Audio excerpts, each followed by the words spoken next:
I'm Joshua Bardwell, and you're going to learn something today. Today, I'm really way down on the floor, because this is the only camera angle I could think of that would let me put these two backpacks side by side. And that's what, side by side, and that's what we're going to do.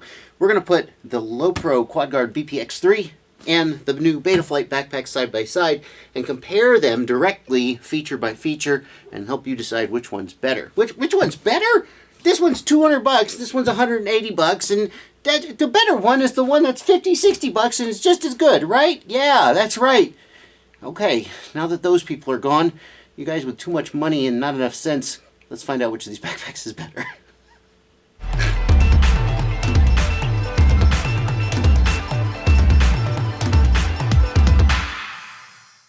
Let's start with size. Right, ladies? Yeah. The Betaflight backpack is bigger. It not only is it physically larger in dimension, although not by as much as it looks like, it can actually carry more because it puts the transmitter up here and the quads on the outside. You have a lot more usable space on the inside. The Betaflight backpack will carry more. Both bags are designed to strap quads to the outside, and both bags do a fine job of it. However, I feel like giving the edge to the Betaflight bag in that respect because it gives you plenty of room to strap 1, 2, 3 quads all the way up the back side of the bag. Whereas the QuadGuard has 3 straps, yes indeed, but they're very tight together, and in fact, 2 of the straps actually come from the factory diagonally across the side with the intention that they'll be holding on like if you were to stick a tripod in here or something like that. So you can get 3 quads on here, but they're really crammed in, and it always felt like a real loss to me that they didn't have another strap right here to let you go 1, 2, 3 all the way up the front. So I feel like the Betaflight has the edge here. I'm going to murder our dogs. It must be acknowledged, however, that the QuadGuard is deeper than the Betaflight. The Betaflight is significantly thinner, and as a result, it is actually really feasible on the QuadGuard to put a quadcopter right here. If you don't mind it hanging off the side, you just take one of these straps and you strap it up here. Whereas the Betaflight being thinner would not be as good as that. So maybe that's a wash, depending on how you feel about strapping quads to the side of the bag. As far as the back pouch goes, the QuadGuard has some of this stuff in here. Oh, that's where that's been. Oh, I've been looking for that. Okay. Well, that's the other side though. It's got this nifty stuff in here, but frankly, I almost never put anything in here because I almost never need to get, I usually get at this stuff when I'm at the field and it's laying on this, it's face down laying on it, so there's no point in putting stuff in there. The only time I've ever used this has been when I go on a trip and I take this as my only backpack. I'll put stuff that I need to get at while I'm like on the plane in here, but mostly I don't use that. The Betaflight one is bigger, can definitely hold more stuff, but it is less sort of versatile, if you will, because it just has, hello, come on, there you go. It just has this mesh pouch here. It doesn't have the fancy little dividers and stuff, although I've just kind of a toss-up how useful those dividers really are. You decide for yourself. The side pockets, I feel like I give the edge to the LowePro on this one. The LowePro side pockets are bigger. They hold more. You can just see how much bigger they are. They even have a separate strap here to let them extend. You can really put like a full-size you can put a full-size tripod in here. I kid you not. And if you combine it with one of these little straps, it can hold it on. Frankly, I sometimes don't even use those straps. So they're definitely bigger and more versatile, owing in part to the deeper nature of the bag. However, these pockets here, the Betaflight bag wins hands down because the LowePro opens to the front, which means that when you are at the field and the bag is laying on its face and open, you can't get at them. In fact, if you try and open it to get at something, all your junk just falls out. Whereas the Betaflight guys took my wonderful suggestion, which I'm so proud of, to let these pockets open from the back which means you can get at them when the bag is in its normal position. The pocket is bigger. It has these nice little straps here for whatever you want to strap in there, and it has a mesh. I think the Betaflight wins in terms of these unzippable side pockets for sure, but the QuadGuard wins in terms of these pockets. For transmitter storage, the Betaflight bag wins as long as you're using a transmitter that fits in here. It's got the separate pouch that opens up, that protects your transmitter. It makes it easy to get at if you're going quickly from place to place. Whereas on the QuadGuard, the transmitter goes inside the bag in here. Now, the upside of this for me, this is not quite as well protected as being in the Betaflight bag, but it's always been good enough. It's never been an issue. The switches sometimes get flicked, but hey, that's going to happen anywhere. I do put a 3D printed stick protector on my Tyrannus when I put it in here.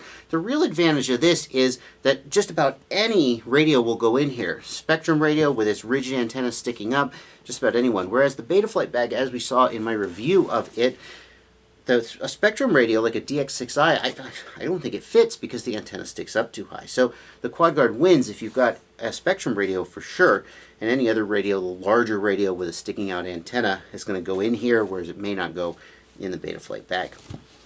However, the QuadGuard, it is harder to get at, especially if you're using this space for something, having to then open up your bag and then go in here, and then all your stuff falls out, and then you get your transmitter out, you put it back. That's a little bit of a hassle. The Betaflight bag is much easier to get into and out of to get your transmitter. As far as storage goes on the inside, these two bags have a little bit of a different philosophy. The Betaflight bag has a sort of a generic sort of photography bag style with these individual shelves that you can move around wherever you want, and it's just a kitchen sink, right? You could do whatever you like. Whereas you have a little bit less usable space here in the LowePro, but I actually kind of like this better. If I had more stuff that I wanted to take with me to the field, I would feel constrained by this. But I fill this up and I feel just about right. My transmitter goes in here. There's a little bit of extra space in here, and of course my goggles go up here. Although I do have to take the antennas off of the goggles to put them up here, whereas in the Betaflight I was able to get them in with the antennas on. But I felt like this was a little bit more sort of floppy loose, and whereas this was a little more rigid and just kind of stayed in place. I'm not sure why that was, but that's just how it was for me anyway. If you had a ton of stuff, the Betaflight bag would definitely win out. You would run out of usable space here in the QuadGuard, and then what would you do, right? The Betaflight gives you a lot more space. I did also like that the QuadGuard gives you this space here, which is sort of just loose space to dump stuff. When you just got some loose stuff, you don't want to make a spot for it in here, just stuff it in there. And having this was really nice for that.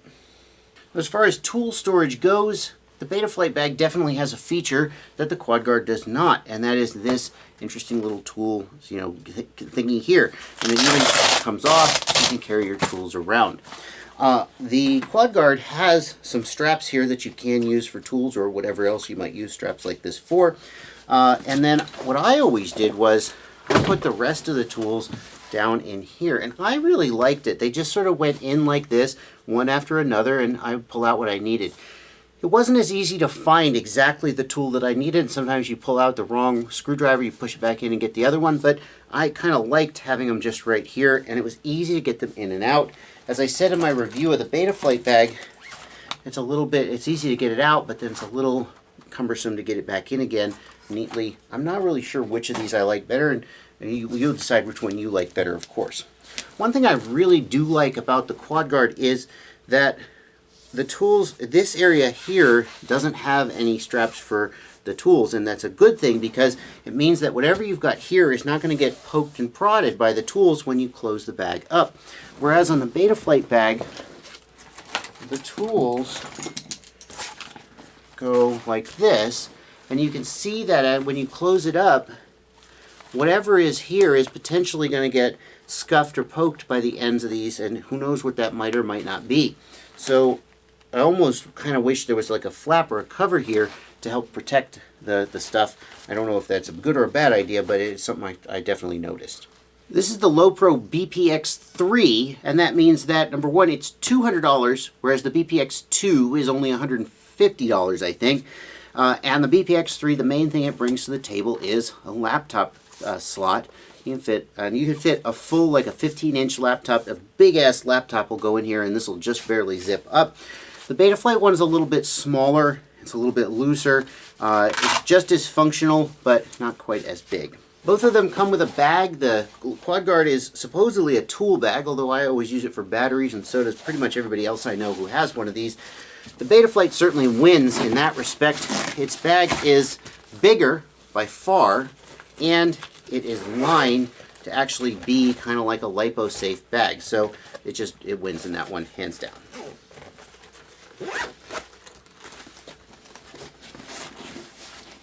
When we look at the straps, the Betaflight bag wins again.